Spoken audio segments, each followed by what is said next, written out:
Judge Vanderbeek Court is now in session. Judge, this is the Ocean case. Thank you. You all may be seated. Okay. Is it Miss or Mrs. Ocean? Miss. Miss Ocean, you brought this case before the court. What's going on? I need more money each month to pay for, his activities and food and clothing, his expenses as he's getting older. Whose activities? Kevin's, our son. Kevin? Okay, how old is Kevin? He's 14. 14, okay. And you need more money? He's not giving you enough money?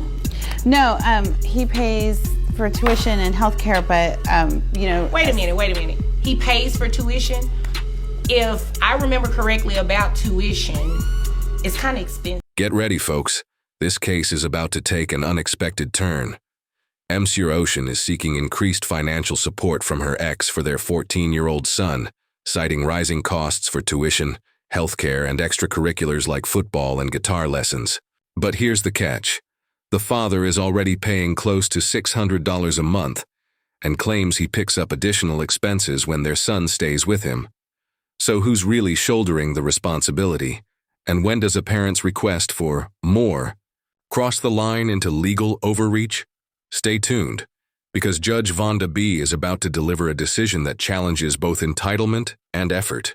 That's cheap. So how much is he paying in tuition? $395 a month. $395 a month. And you say he pays what else? For healthcare.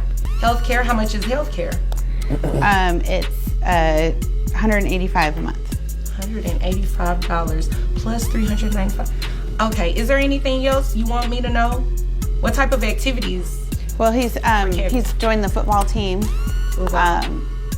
and then he plays guitar. Guitar. Okay, and has he enrolled in those activities yet, or? Yes. Okay, and you're paying for those? Yes. And you want him to pay for it? At least help, yes. Okay, so there is anything else you want to tell me before I move to him? No. All right, sir? Yes. You pay $395 in tuition. That's correct. And is it $185 in health insurance? Because what I see $85 in health insurance. It's $185. It's $185, okay. And then what else? There's guitar lessons, clothes.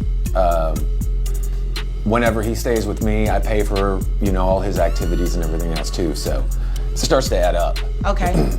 As you can imagine. And she wants you to pay for more. Tensions are rising in the courtroom as Ms. Ocean lists her son's sports and music lessons as new expenses, expecting the father to cover them in full. But here's the legal reality. Under Texas law, extracurricular activities aren't mandatory unless both parents agree or the court specifically orders them. Judge Vonda B. pushes back on the notion that one parent should shoulder all the costs just because the child's needs are growing. And when Ms. Ocean admits she's also working, the judge slams the gavel on the issue of fairness. Both parents must contribute. It's not a one-sided responsibility. So, viewers, what do you think?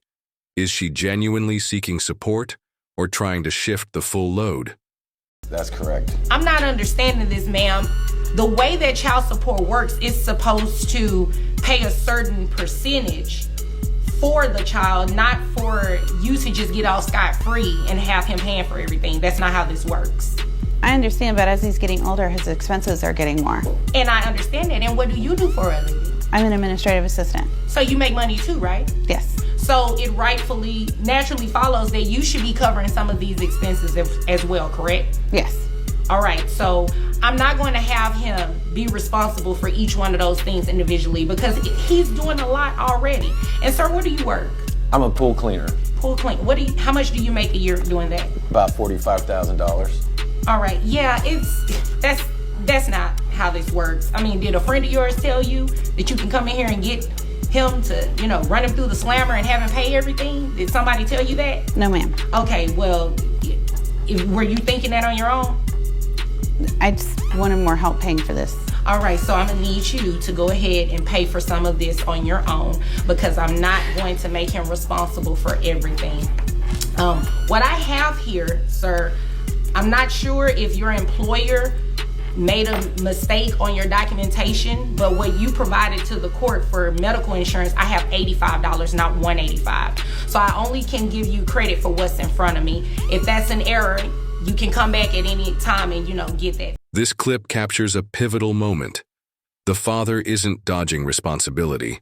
He's a working pool cleaner earning $45,000 a year, already covering tuition and health insurance. Judge Vonda B. recognizes his effort and shuts down the notion that he's shirking his duties. Instead, she turns the spotlight on the mother's expectations. Was she counting on child support to cover every single expense? In court, that's simply not realistic. Child support is about shared responsibility, not fulfilling a personal wish list. So here's the real question. Should courts demand more accountability from parents or encourage greater generosity? You decide. Go with what's in front of me. So based on $45,000 a year, I have your gross at $3,600. I have your net at $2,948.13, which will bring your child support amount to $589.63. However, considering that you do pay a lot for this child already, the Texas Family Code allows me to consider factors to deviate from what your child support amount should be. One of those factors being child care expenses. So what I'm going to do, instead of making you pay that $589.63, I'm going to make your child support $395 just to ensure that the child's tuition is covered every month. So that's your education. Your child's education is very important. So your child support is going to be based on that. So $395 a month. So you're raising my child support? No, your child support is going down. So it Oh, okay. I'm not good at math. Yeah. Now we've entered the decision zone. With the father earning $45,000 a year, standard child support guidelines calculate his payment at around $589 a month. But watch Judge Vonda B. in action. She spots a discrepancy in the documents regarding health insurance and gives the father a heads up. Without solid proof, she can only go by what's on paper. Still, exercising judicial discretion, she reduces his payment to $395 a month, recognizing that he already pays for tuition. That's right. Texas law allows judges to adjust child support when one parent is already covering major expenses. It's a rare moment where legal fairness and real-world parenting both get the respect they deserve. I was told there would be no math during this session. So. And that's one, I thought that it would be the same thing when I went to law school. Somebody lied to me. I still have to do math. So instead of $589.63, your child support is going to be the $395 a month for the tuition that you would pay. And Here comes the twist. Just when Dad braces for an increase, he finds out his payment is actually going down. Judge Vonda, with her signature humor, makes it clear. The new $395 monthly payment officially includes tuition. He'll still handle healthcare separately. As for the mother, this is her reality check. She's expected to shoulder her share of the financial responsibility too. This wasn't a courtroom takedown. It was a fair reset of roles and obligations. So, viewers, what do you think?